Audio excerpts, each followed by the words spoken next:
ഊഹിക്കാവുന്നതിലും അതിഭീകരമായ ദുരന്തത്തിന്റെ നടുക്കത്തിലാണ് വയനാട്. എന്ത് ചെയ്യണമെന്നറിയാതെ വിറങ്ങലിച്ചു നിൽക്കുന്നവർ. പ്രകൃതി രമണീയമായ മുണ്ടക്കൈ ചൂരൽമല പ്രദേശങ്ങൾ ഒരൊറ്റ ദിവസം കൊണ്ട് ദുരന്തഭൂമിയായി മാറി.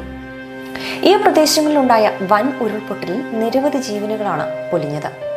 ഒട്ടനവധി ആളുകൾ ഇപ്പോഴും മണ്ണിനടിയിൽ കുടുങ്ങിക്കിടക്കുന്നതായാണ് വിവരം. മുണ്ടക്കൈ അട്ടമല പ്രദേശത്തേക്കുള്ള ഏക പാലമായ ചൂരൽമല പാലവും പ്രധാന റോഡും തകർന്നതോടെ ഇവിടേക്ക് രക്ഷാപ്രവർത്തകർക്ക് എത്തിപ്പെടാൻ കഴിയാത്തത് ദുരന്തത്തിന്റെ ആക്കം കൂട്ടി. ദുരന്ത സ്ഥലത്ത് നിന്നും കണ്ടെടുത്ത മൃതദേഹങ്ങൾ സൂക്ഷിച്ച മേപ്പാടി താലൂക്ക് ആശുപത്രിയിലെയും വയനാട് ജില്ലയിലെ മറ്റ് ആശുപത്രികളിലെയും ഹൃദയം നുറുങ്ങുന്ന കാഴ്ചകൾ ആരെയും കണ്ണീരണിയിക്കും. ചീറിപ്പാഞ്ഞു വരുന്ന ആംബുലൻസുകൾ, കൂട്ടനിലവിളികൾ, മൃതദേഹങ്ങൾ തിരിച്ചറിയാനാകാതെ ബന്ധുക്കൾ, ഗുരുതര പരിക്കേറ്റതും അംഗമംഗം വന്നതുമായ മൃതദേഹങ്ങൾ പലതും തിരിച്ചറിയാൻ കഴിയുന്നുണ്ടായിരുന്നില്ല. കാണാതായവരുടെ മൃതദേഹങ്ങളിൽ തങ്ങളുടെയും ഉറ്റവരുണ്ടോ എന്ന് തിരയുന്ന കരളലിയിക്കുന്ന കാഴ്ച. ദുരന്തം നടന്ന 13 മണിക്കൂറിന് ശേഷമാണ് NDRFും സൈന്യവും അടങ്ങുന്ന രക്ഷാപ്രവർത്തകർക്ക് മുണ്ടക്കൈയിലേക്ക് എത്താനായത്. മുണ്ടക്കൈയിൽ പല വീടുകളുടെയും തറ മാത്രമാണ് ബാക്കിയുണ്ടായിരുന്നത്.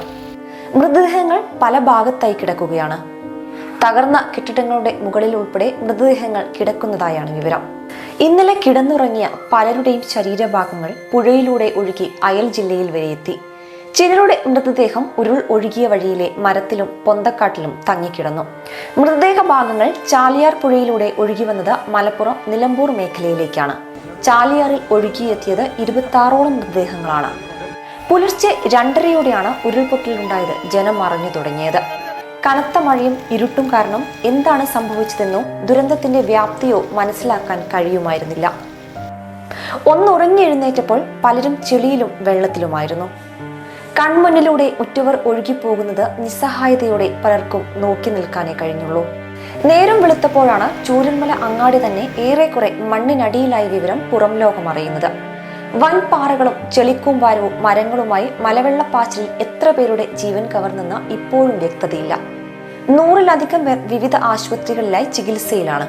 പരിക്കേറ്റവരിൽ പലരുടെയും നില ഗുരുതരമാണെന്നാണ് റിപ്പോർട്ടുകൾ. മരിച്ചവരുടെ പോസ്റ്റ്മോർട്ടം നടപടികൾ പുരോഗമിക്കുകയാണ്. ചൂരൽമലയിൽ പള്ളിയിലും മദ്രസയിലും താൽക്കാലിക ആശുപത്രി ആരോഗ്യവകുപ്പ് ആരംഭിച്ചിട്ടുണ്ട്.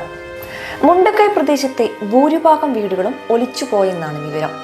മഴ തുടരുന്നതും മലവെള്ളപ്പാച്ചിലിനും ഉരുൾപൊട്ടലിനും സാധ്യത നിലനിൽക്കുന്നതും രക്ഷാപ്രവർത്തനത്തിന് വെല്ലുവിളി സൃഷ്ടിക്കുന്നുണ്ട്. പലയിടങ്ങളിലും ഇപ്പോഴും ആളുകൾ കുടുങ്ങിക്കിടക്കുന്നതായാണ് വിവരം. സമീപകാലങ്ങളിൽ കണ്ടതിൽ വെച്ച ഏറ്റവും വലിയ ഒരു ദുരന്തമാണ് വയനാട്ടിലുണ്ടായത്. രക്ഷാപ്രവർത്തനങ്ങൾ തുടരുകയാണ്. രക്ഷാപ്രവർത്തനത്തിനായി വ്യോമസേനയുടെ ഹെലികോപ്റ്ററും എത്തി. ചൂരൽമലയിൽ കുടുങ്ങിക്കിടക്കുന്നവരെ എയർലിഫ്റ്റ് ചെയ്ത് പുറത്തെത്തിച്ചു. പരിക്കേറ്റവരെയും അടിയന്തര വൈദ്യസഹായം ആവശ്യമുള്ളവരെയുമാണ് എയർലിഫ്റ്റ് ചെയ്തത്.